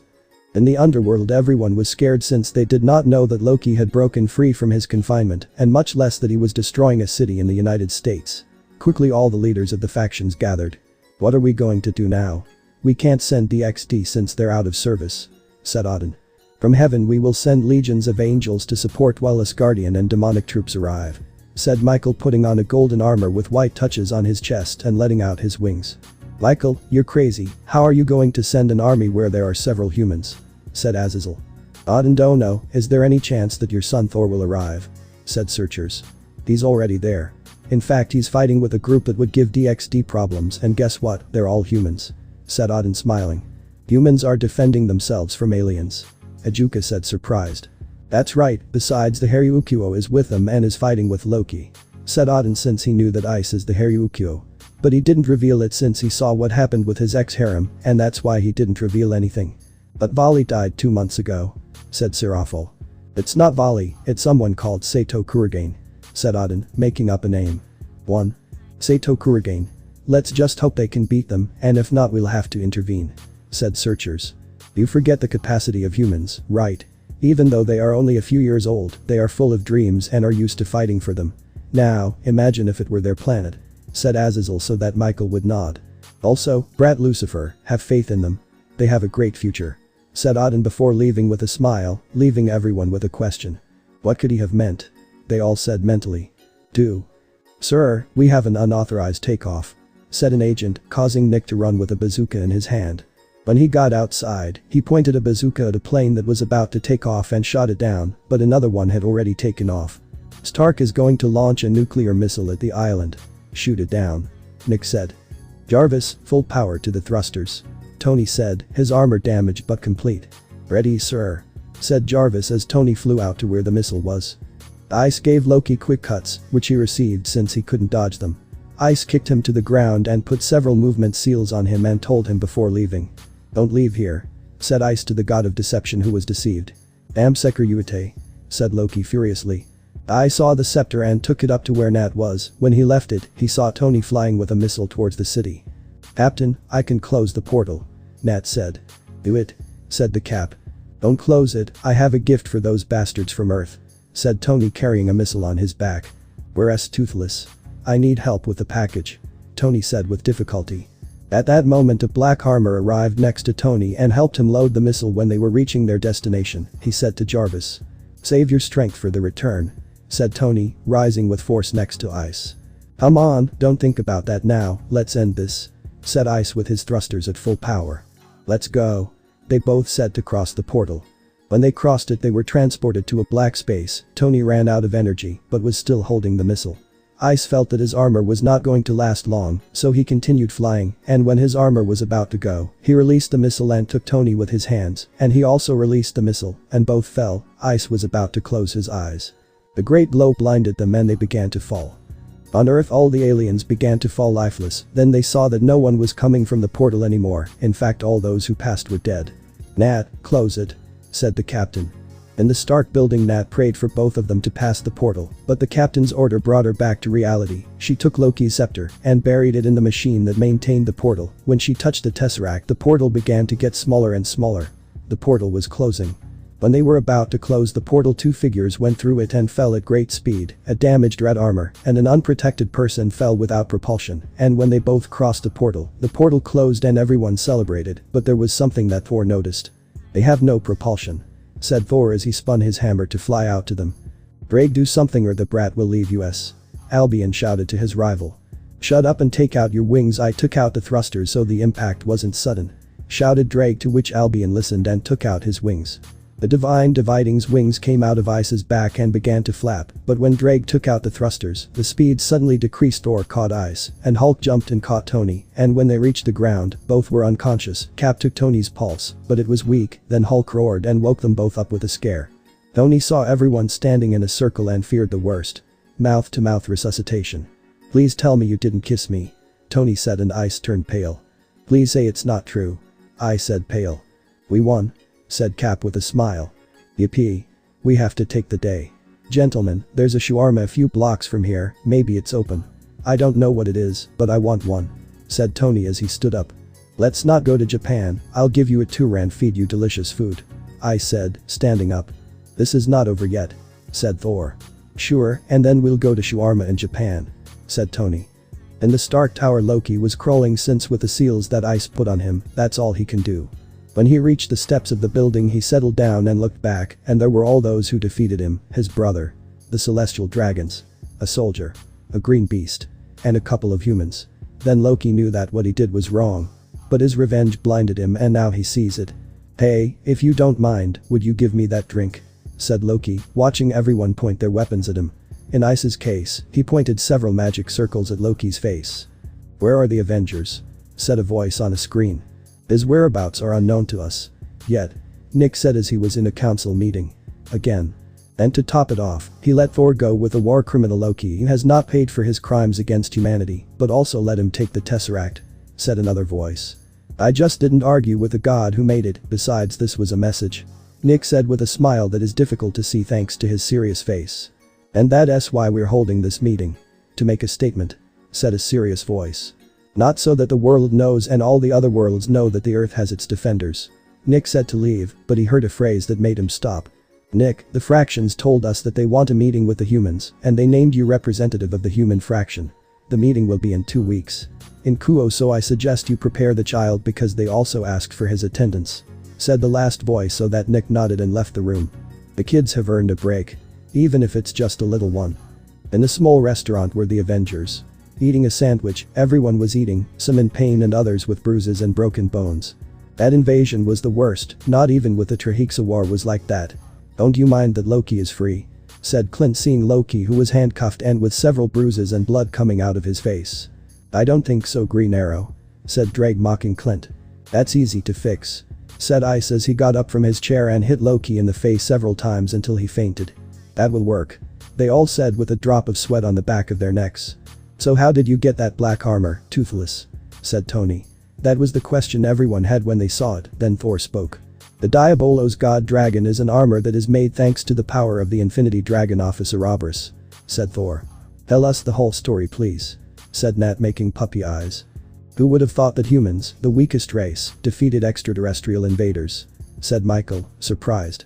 That's why it would be better to have them as allies instead of enemies, said Searchers. You're right. By the way, when will the Gremory Phoenix wedding be, Searchers?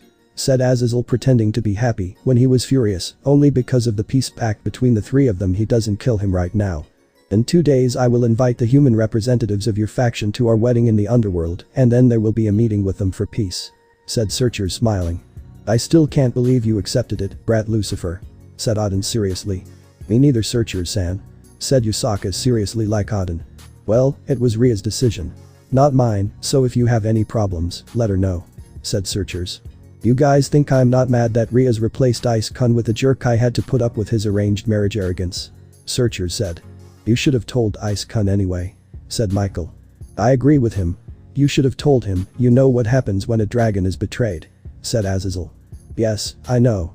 I just hope he doesn't notice, because if not, I don't know what I would say to him, said Searchers.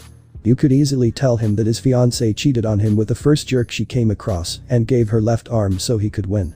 Or was I wrong? Said Odin. It's not for nothing that he's the All-Father. It was a pleasure to have you here. You can go to your respective homes, thank you for your time, said Searchers to get up from the table where they were and leave like everyone else. And so everyone left the room where they were gathered, leaving it empty. Ice was in the Helicarger, or what was left of it, since it was destroyed when Loki was rescued from here. After they went to the restaurant, Thor took Loki to Asgard so that Odin would condemn him to Cocytus. Then Dr. Boehner left with Tony, who began to rebuild Stark Tower, along with much of New York. At that, Nick entered the room with a serious and strict face. This guy sure knows how to scare. Ice, how are you? Nick said with a slight tone of concern for him. Well, just a few broken ribs, some bruises and a terrible headache, Ice said with a smile. Wow, I knew you were an optimist. But not that much, Nick said to drop the bomb. We were invited to the Gremory Phoenix wedding in a couple of days, since afterwards there will be a meeting with the Alliance to evaluate an alliance of the human faction, said Nick to make Ice angry. I'll go with you. I'll just go get a Keno and bring her with me to get them away from me, said Ice. Well, you better go with Nat since she's going too. She's just going to buy a dress. She leaves in a few minutes, Nick said, so that Ice could take a green shirt and a black leather jacket and red pants and some leggings that were held up by a chain and some black sneakers. Wow, that's really fast, Nick said with a drop of sweat on the back of his neck when he saw Ice ready. You know, you should go back to your normal appearance, Nick said, so that Ice changed his appearance, now being a platinum-haired man with red tips and heterochromia, one jade green eye and the other sapphire blue eye. See you later, Director Fury, Ice said as he left the room. After a few minutes, Ice arrived at the ground floor of the Helicarger, where Nat was waiting for him in a Queenjet, ready to take off at any second. Are you ready, Ice? Nat said, putting on headphones and being surprised by Ice's appearance. Wow, what's that, cowboy? Nat said, blushing a little. This is my true appearance since when I merged the powers of Drake and Albion, my body began to change, and these are the most notable changes, said Ice. Well, are you ready? Nat said. Sure. By the way, where are we going? Said Ice.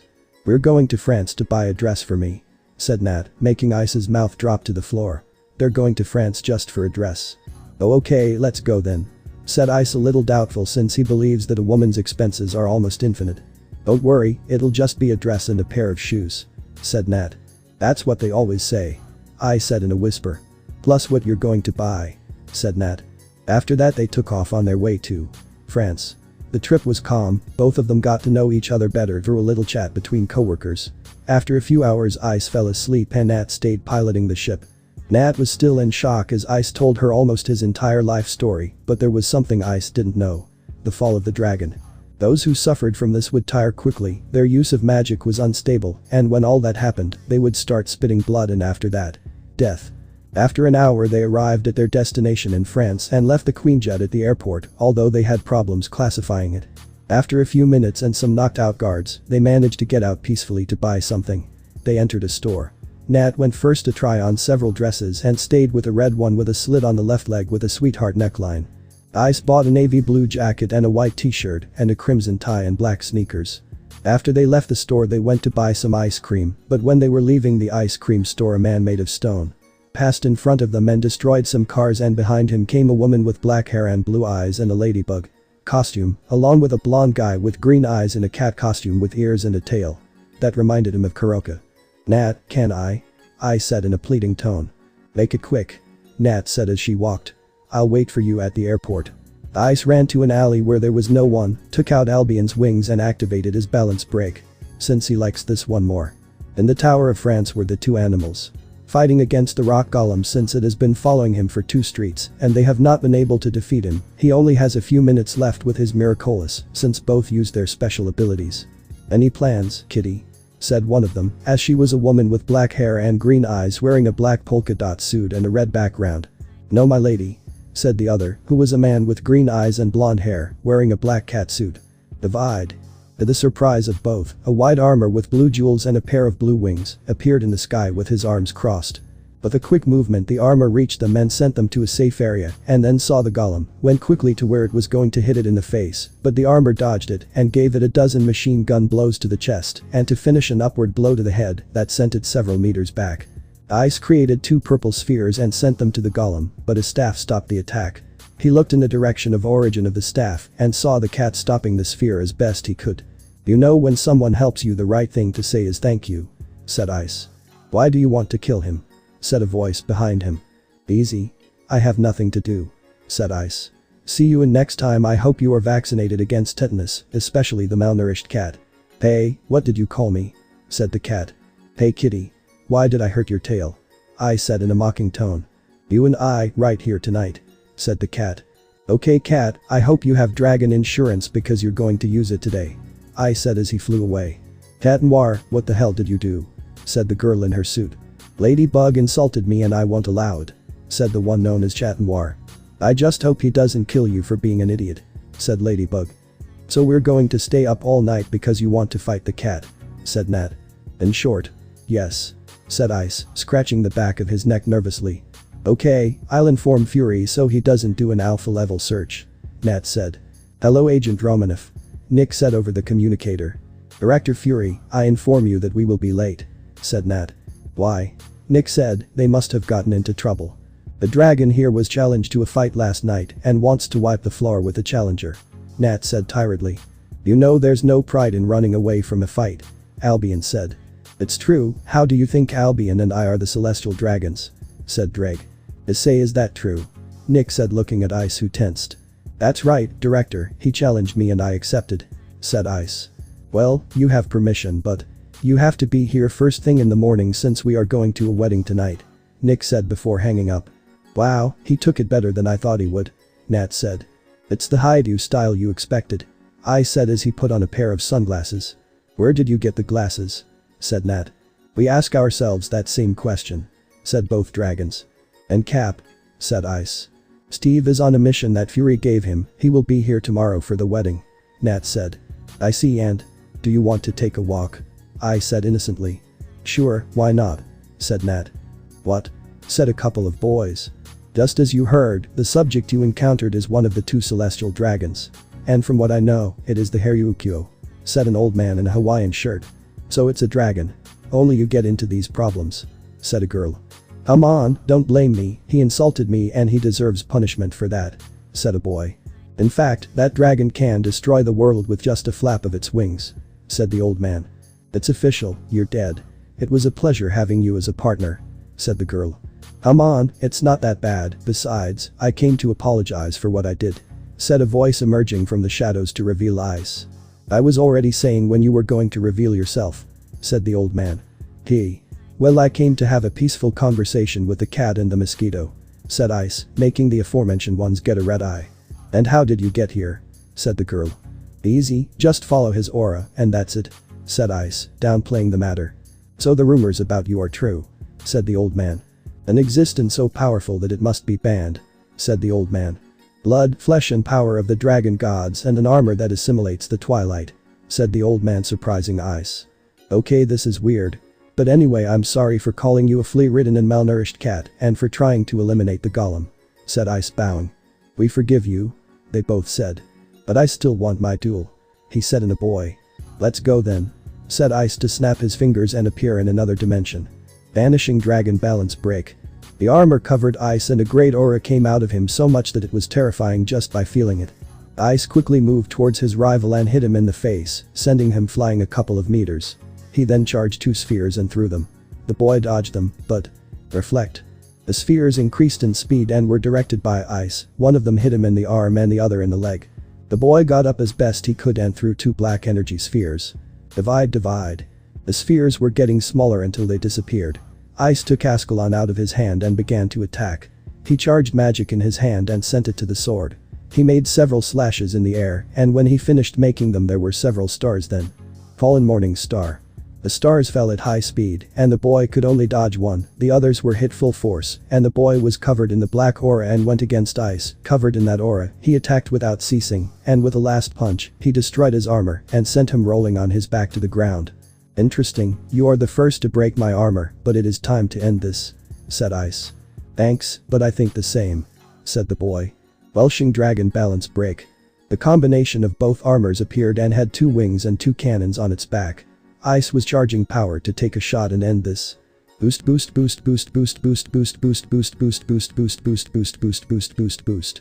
The crimson sphere was growing in the cannons. The boy also carried several black spheres around him, each one was shaped like swords, they were long to Ice. It reminded Jin of Tobio's avatar from his sacred gear. Both techniques were ready to be fired when that happened. Silver blaster. Black swords. Both released their strongest techniques, their swords went towards the silver torrent, they tried to pass it. But the force of Ice's cannon was overwhelming, all the swords were destroyed and the torrent or what was left of it went against the boy. Half dimension. Ice directed his hand towards the torrent and slowed it down until he undid it and saw the fainted boy, he took him out of that dimension and gave him to the girl. Heal him. He needs it and tell him he put up a fight. Relaxing, said Ice before leaving with a smile. Who would have thought that boy is interesting, said the old man. Master, what do you know about celestial dragons?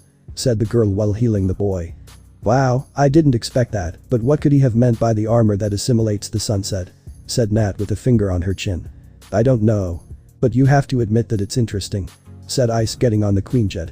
We can answer that, partner, said Albion. True. We didn't believe the prophecy, but with what the old man said we have to believe it, said Drake seriously. What prophecy? Said Nat. You see, before Elohim died, he gave a prophecy. That if we didn't believe it before, now we have reasons, said Albion. We are going to tell it to you only once, so pay attention since I will only tell it once, said Drake. On the field of the great war of the biblical factions were the four Moes and the biblical god fighting with the celestial dragons. Drake y Goch and Albion Gwyber both devastated the battlefield, leaving the armies of the 3 factions decimated. Then the four Moes and Elohim joined together and sealed the dragons in sacred gears. Then Elohim became weak and decided to withdraw from the war along with his children, being the angels. On the part of the underworld also withdrew since the four Moes died at the hands of the fallen and angels. Elohim already on his deathbed said a prophecy that would change everything. A man, made dragon, of blood and flesh of the gods of his race, will bring peace in an armor that assimilates the twilight, will do the impossible and he will bring different eyes, one green and the other blue, hair that looks like heaven and hell, will face a titan, with 6 infinite great powers, and if he wins he will take my place on the throne. He will be such a powerful existence that it should be banned, with the power of 2 equal but different beings. After saying that, heaven lost its leader and its father. So Michael, being the most prepared to take the position of leader of heaven, did so. 7 days of mourning were observed in honor of his father. Wow, that's really being very detail-oriented, I said. Too much, said Nat. Not for nothing was he the Almighty who saw the past, present and future of the world and its inhabitants, said Drake. Yes, although it was difficult for him to seal us both, Albion said. Well, let's stop talking about that and go home because I'm tired and I want to sleep, said Ice to settle into his place and close his eyes. We'll go with you, said both dragons. Well, I'll fly the ship and we'll go. Nat said as he took off the ship. After a few hours they were near their destination, then Nat saw Issei asleep and had several strands of hair on his face. She saw them and took them off and put them aside and saw his face. One that went through several fights and wounds. Several defeats and victories. The face suffered by so many disappointments, he even faced his own death and received it as an old friend. He lost a normal life for one full of beings that could erase him with a snap, but even so he faced them without fear, and what did he receive in return? Abandonment and contempt. Nat saw his face once more, and a tear ran down his face because no one deserves that, and he is just a child, one who had to become a man by force. I promise you won't suffer again. Nat said, giving him a kiss on the forehead. Black Widow hopes so. Said Drake, scaring Nat. Since when are you hearing everything? Nat said nervously. Just that last thing, besides I think you have something to ask me, right? Said Drake. Yes. How come Ice is not affected by the fall of the dragon? Said Nat. We don't know that. We've been investigating, but we haven't found anything. Said Drake. The only thing I can think of is that Ice has inherited Office's void. The void? Nat said curiously. That's right, Office is known for not having feelings, and when my partner died, she used her power to help him, but she told me that he would have changes that were visible back then, but now they are more noticeable. Said Drake. Well, I think we'll talk about that later. Nat said as they were in the helicopter. Ice, wake up. Said Nat, shaking Ice to wake him up. Riaz. Said a sleepy Ice while tears ran down his face. It hurt Nat to see him in such a vulnerable way. Anyone who saw him would think he was a child when he had faced beasts, gods, demons and others. Partner, we're here. Said Drake, waking up the young man. We're here. Said Ice, standing up. What happened to him? He said when he saw Nat, who had tears in her eyes. Nothing. Let's go to the director. Said Nat, wiping away her tears. Wow. I wasn't expecting that one. Said Albion. What happened while I was sleeping? Ice said. If you only knew. If you only knew. Said both dragons. The next night everyone was prepared for the wedding of Riaz Gremory and the third son of the Phoenix clan, Phoenix Razor. Ice, Nat, Nick and Steve were in the living room while Ice made a magic circle on the floor to take them to the underworld. After a few minutes they arrived at the underworld. Steve was wearing a black suit with a tie of the same color and black shoes.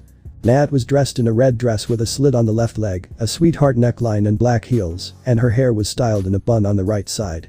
Ice was dressed in a navy blue suit and black sneakers and a crimson tie and a white shirt. And Director Fury was dressed just like Steve, except he had a cane in his right hand. Kind of odd if you ask me.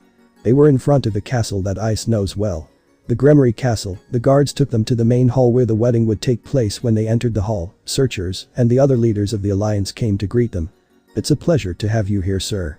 Said Searchers, trying to find out his name. Fury. Nick Fury. Said Odin with a smile, and then he saw Ice and took him by the arm and took him away from everyone. Hello, how are you, Ice? Said Odin, surprising Ice. How do you know? Ice said. Hey. It's not for nothing that I'm the All-Father. Said Odin. By the way, your name here is Sato Kurigane. Thank you. Ice said since he had forgotten the name he would use. That's it, guys. Thanks for watching and supporting us. See you in the next part.